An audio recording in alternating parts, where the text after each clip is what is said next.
नमस्कार साथियों, मैं एक एलआईसी अभी करता हूं और मेरा नाम दीपक शर्मा है और आज आपके साथ डिस्कस करने जा रहा हूं children money back table plan number 932। और मेरी पिछली video 25 years of money back को अच्छी व्यूअरशिप देने के लिए आप सभी लोगों का बहुत बहुत धन्यवाद। Thank you so much. तो चलिए let's discuss children money back table plan number 932। इसका एक स्पेशल फीचर ये है कि इस पॉलिसी में आपको पॉलिसी टर्म के दौरान मनी बैक और सर्वाइवल बेनिफिट मिलता है, साथ ही मैच्योरिटी बेनिफिट भी मिलती है। और साथ ही के साथ इस पॉलिसी में जो प्रीमियम पेइंग टर्म और पॉलिसी टर्म है ये दोनों एक ही हैं। और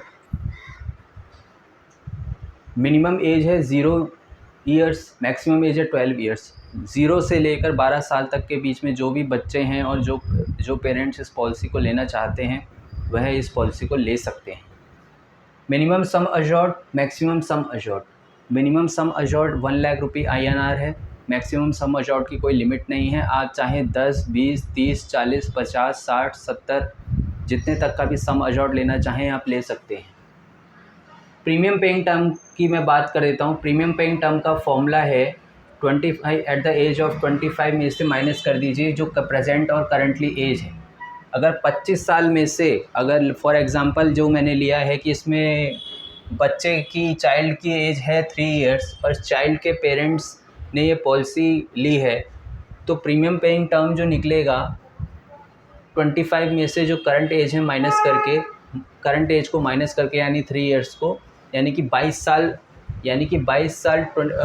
साल बच्चे का प्रीमियम पेइंग टर्म रहेगा। 22 साल बच्चे का प्रीमियम पेइंग टर्म रहेगा, पॉलिसी टर्म रहेगी। 22 साल तक प्रपोज़र को अपने बच्चे के लिए पॉलिसी का प्रीमियम भरना पड़ेगा। Let's say for example premium paying term है, फॉर्मूला है 25, यानी जो मैच्योरिटी एज इस पॉलिसी में 25 ईयर्स है। मैच्योरिटी एज 25 में से अगर हम एज एट एंट्री को माइनस कर दें, बच्चे की उम्र 5 साल है, प्रीमियम पेइंग टर्म जो निकल के आएगा 25 में से जो करंटली बच्चे की प्रेजेंटली एज है वो है 5 इयर्स, तो प्रीमियम पेइंग टर्म और पॉलिसी टर्म 20 साल आएगा।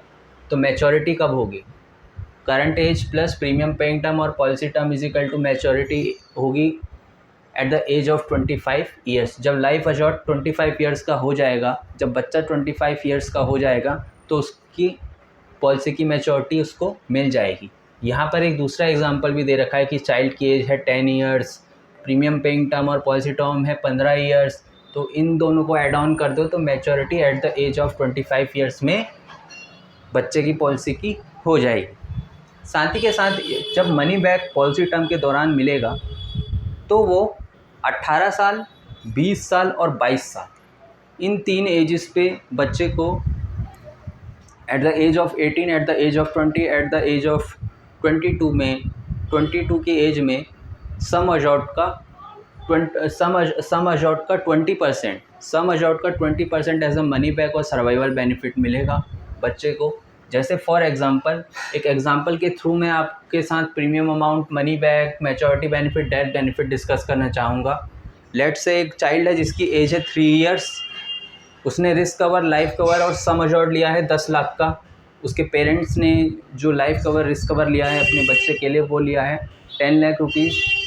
प्रीमियम पेइंग टर्म हमें निकालना है। प्रीमियम पेइंग टर्म हमें जो होगा वो होगा 22 ईयर्स, यानी कि 25 में से 3 इयर्स को माइनस करके प्रीमियम पेइंग टर्म की वैल्यू 22 ईयर्स आएगी और वही पॉलिसी टर्म होगा। उतने साल तक प्रपोज़र को इस पॉलिसी में प्रीमियम पे करना होगा और मैच्योरिटी एज 25 ईयर्स है। At the age of 25 years policy की मैच्योरिटी हो जाएगी।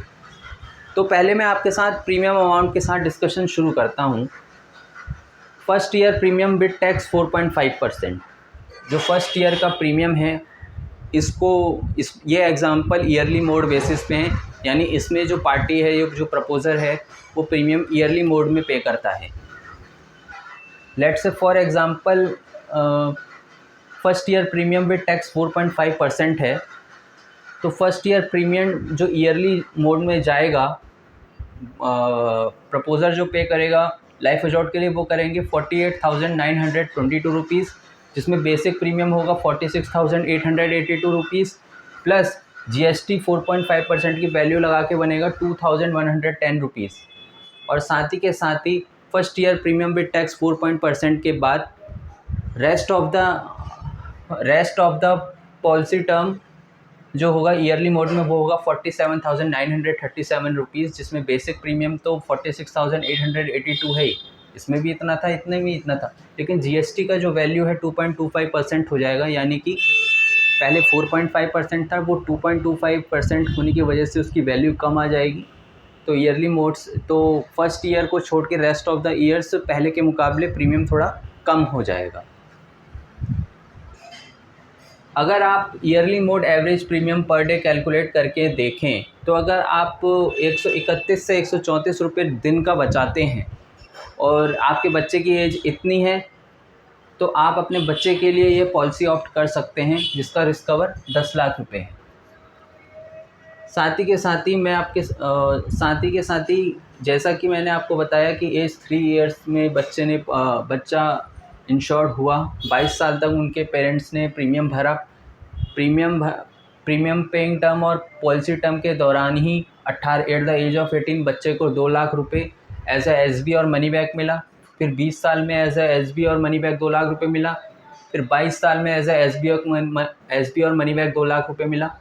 Eight the age of 25 maturity जो मिली वो मिली 16,06,000 रुपीज़। साथ ही के साथ टोटल अप्रॉक्स रिटर्न जो मिला वो maturity plus money back benefit, दोनों बेनिफिट को मिला के मनी बैक प्लस मैच्योरिटी दोनों को ऐड ऑन करके जो टोटल अप्रॉक्सीमेट रिटर्न मिला, जो टोटल अप्रॉक्स बेनिफिट मिला चाइल्ड को उसकी पॉलिसी पर, वो मिला 16,06,000 रुपीज़ मैच्योरिटी की वैल्यू है, plus money back 6 lakh rupees है। इन दोनों को ऐड कर दें तो 22,06,000 rupees as a total approximate return मिला बच्चे को। जब बच्चा 25 साल का हो जाएगा तो उसको इतने का अमाउंट अपनी पॉलिसी पर मिलेगा। और ये भी बता देता हूँ कि टोटल अप्रॉक्स पेड प्रीमियम हम ये ईयरली मोड में है तो हम इसमें प्रीमियम का पेमेंट ईयरली मोड में कर रहे हैं, तो total approx paid premium 10,55,670 rupees as a premium जाएगा इस पॉलिसी में। अब मैं आपके साथ एक पॉइंट डिस्कस करने चाहता हूँ, कमेंसमेंट ऑफ रिस्क कवर का। अगर बच्चे की उम्र 8 या 8 साल से ज़्यादा है तो रिस्क कवर जो होता है इमीडिएट ऐड ऑन हो जाता है। पॉलिसी जैसे ही आप लेते हैं, बच्चे की उम्र 8 या 8 से ज़्यादा है, बच्चा 9 साल या 10 साल का है तो रिस्क कवर तुरंत ऐड ऑन हो जाता है पॉलिसी के साथ। लेकिन अगर बच्चा 8 साल से कम है, 5 साल एज है, तो रिस्क कवर को ऐड ऑन होने में 2 साल लगते हैं। रिस्क कवर को ऐड ऑन होने में 2 साल लगते हैं। अब मैं आपके साथ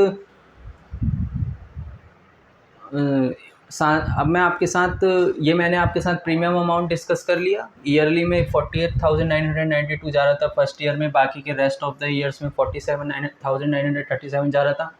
मैच्योरिटी बेनिफिट आपको 25 एट द एज ऑफ 25 बच्चे को इतने की मैच्योरिटी मिलेगी। साथ ही के साथ ही टोटल अप्रॉक्स रिटर्न जो है बच्चे को मैच्योरिटी प्लस मनी बैक, यानी कि एट द एज ऑफ 25 में मैच्योरिटी के बेनिफिट के साथ साथ उसको मनी बैक का भी बेनिफिट मिलेगा। तो वैल्यू जो होगी टोटल अप्रॉक्सीमेट रिटर्न की वो होगी 22,06,000 रुपीज़। अब डेथ बेनिफिट डिस्कस कर लेता हूँ। In case of child death, अगर बच्चे की मृत्यु हो जाती है at the age of 10 years में और पॉलिसी कंटिन्यू है, और मतलब at the age of 10 years में अगर बच्चे की डेथ हो जाती है तो जो डेथ क्लेम मिलेगा उसका जो कैलकुलेशन होगा वो sum assured plus bonus plus final additional bonus की जो वैल्यू होगी वो value as a death claim मिलेगी। मीन्स कि in case of death at age 10 years, अगर 3 साल का यह बच्चा है और 25 साल में इसकी पॉलिसी की मैच्योरिटी होनी है, at the age of 10 years में अगर बच्चे की डेथ हो जाती है, in case of death at age 10 years, तो जितने का रिस्क कवर लिया था वो और जहाँ तक पॉलिसी चली वहाँ तक का bonus plus final additional bonus की जो भी वैल्यू बनती है वो एज अ टोटल प्रपोज़र को मिलेंगी 13,84,000 रुपीज़। साथ ही के साथ एक चीज़ है बिफोर कमेंसमेंट ऑफ रिस्क, कि अगर रिस्क के एड ऑन होने से पहले अगर बच्चे के रिस्क में पॉलिसी में अगर रिस्क कवर एड ऑन नहीं हुआ है, उससे पहले अगर डेथ हो जाती है, तो जो राइडर अगर आपने लिया है उसका चार्ज, और साथ ही जीएसटी का जो 4.5% लग रहा है उसकी उन वैल्यू के चार्जेस को हटा के जो भी प्रीमियम मिलता है आप प्रपोज़र को वापस मिल जाता है।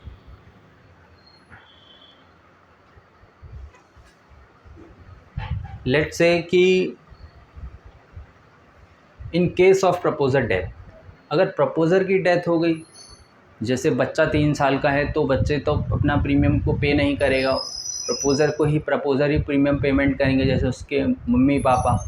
तो अगर उनके मम्मी पापा की अगर डेथ हो जाती है तो फिर क्या होगा? जो प्रपोज़र है, ब्रेड विनर है घर का, अगर उनकी डेथ हो जाती है तो फिर क्या होगा इस पॉलिसी में, इस बच्चे की पॉलिसी? क्योंकि proposer is the one who pay for the insured person के लिए जो बच्चा इंश्योर्ड हुआ है उसकी पेमेंट तो प्रपोज़र कर रहा है, तो प्रपोज़र तो चलेगा। लेट्स से फॉर एग्जांपल कि एक 7 साल के बच्चे के फादर की डेथ हो गई, तो इस पॉलिसी में लेकिन उन्होंने पीडब्ल्यूबी राइडर लिया है इस पॉलिसी के अंदर, तो इस राइडर का क्या बेनिफिट है? इस राइडर का बेनिफिट ऐसी सिचुएशन में आता है जहाँ तक पॉलिसी का उन्होंने प्रीमियम भरा, अब उनकी डेथ के बाद आगे कोई भी जहाँ तक अगर उनकी पॉलिसी रनिंग है तो आगे तो फ्यूचर में उनको प्रीमियम को रिमेनिंग पॉलिसी टर्म के लिए प्रीमियम पेमेंट नहीं करना होगा। मतलब कि अगर पॉलिसी चल रही है और अगर प्रपोज़र की डेथ हो जाती है, प्रपोज़र की डेथ हो जाने के बाद बच्चे को आगे प्रीमियम भरने की कोई ज़रूरत नहीं है। सारा का सारा प्रीमियम जो होगा वो वेव हो जाएगा। फ्यूचर में किसी भी प्रकार से बच्चे को प्रीमियम भरने की ज़रूरत नहीं है। Waiver of future policy premium बता दिया मैंने। और बाकी डेथ हो जाने के बाद अगर पॉलिसी टर्म जितना भी बचता है तो कोई भी उसमें किसी भी प्रकार से कोई भी प्रीमियम पेमेंट नहीं करने की ज़रूरत है। पॉलिसी जो रहेगी वो चालू रहेगी प्रपोज़र के डेथ हो जाने के बाद भी, और पॉलिसी के सारे बेनिफिट बच्चे को पेबल होंगे। पॉलिसी के सारे बेनिफिट बच्चे को दिए जाएंगे अगर प्रपोज़र की डेथ हो जाएगी। लेकिन ये सब तभी होगा जब आपने पीडब्ल्यूबी राइडर को पॉलिसी के में लिया होगा। अगर आपने प्रीमियम वेवर बेनिफिट राइडर लिया है तो बच्चे का सारा प्रीमियम जो होगा वो वेव ऑफ हो जाएगा, जो वेव हो जाएगा। और साथ ही पॉलिसी की मैच्योरिटी, साथ ही मनी बैक और एसबी बच्चे को मिलेंगे। जो भी पॉलिसी के सारे बेनिफिट्स होंगे वो मिलेंगे। अब मैं आपके साथ अदर बेनिफिट्स डिस्कस कर सकता हूँ। एक ही राइडर है, एडिशनल राइडर, वो है premium waiver benefit rider. Loan का प्रोविज़न है इस पॉलिसी में। लोन बेनिफिट अगर आप चाहते हैं तो आप पॉलिसी शुरू होने के 2 साल बाद अपनी पॉलिसी से लोन ले सकते हैं। सरेंडर अगर आप करवाना चाहते हैं अपनी पॉलिसी को तो आप अपनी पॉलिसी शुरू होने के 2 साल बाद अपनी पॉलिसी को सरेंडर करा सकते हैं। मोड ऑफ़ पेमेंट की बात करूं तो आप yearly, half yearly, quarterly, monthly ECS way के थ्रू आप अपनी पॉलिसी का प्रीमियम पे कर सकते हैं। ग्रेस पीरियड की अगर मैं बात करूं तो अगर आप मंथली मोड में प्रीमियम को पे करते हैं और अगर आप प्रीमियम पे करना भूल जाते हैं तो आपको 15 दिन एक्स्ट्रा मिलते हैं, और बाकी के मोड्स में आपको 30 दिन एक्स्ट्रा मिलते हैं। लेकिन मेरी आपसे यहाँ पर रिक्वेस्ट रहेगी कि आप अपना प्रीमियम टाइम टू टाइम पे करें। अगर ग्रेस पीरियड को भी आप ब्रीच कर देते हैं तो उसके बाद लेट फी लगती है। रिवाइवल बेनिफिट की बात करूं, अगर आपकी पॉलिसी शुरू हुई और आपने प्रीमियम नहीं भरा आगे चलकर आपने प्रीमियम नहीं भरा और अगर आपकी पॉलिसी बंद हो जाती है तो आपको अपनी पॉलिसी को दोबारा चालू करने के लिए आपको अपनी पॉलिसी को 5 साल के अंदर फिर से दोबारा चालू करना होगा, रिवाइव करना होगा। उसके लिए आपको रिवाइवल अमाउंट पे करना पड़ेगा। टैक्स बेनिफिट की बात करूं तो प्रीमियम का आप डिडक्शन ले सकते हैं। प्रीमियम पर आप डिडक्शन ले सकते हैं as per under section 80C of income tax. And maturity amount और जो डेथ क्लेम है उसमें आप एग्जेम्पशन आपको मिलता है under section 10(10)(d) of income tax. तो दोनों मैच्योरिटी अमाउंट और डेथ क्लेम जो है फ्री है। तो ये था दोस्तों छोटा सा explanation policy children money back का, टेबल प्लान नंबर 932। और अगर आपको मेरा काम पसंद आता है तो आप मेरे चैनल को लाइक, शेयर और सब्सक्राइब कर सकते हैं। और मेरी पिछली वीडियोस को अच्छी व्यूवरशिप देने का आप सभी लोगों का बहुत बहुत धन्यवाद। Thank you so much. Okay.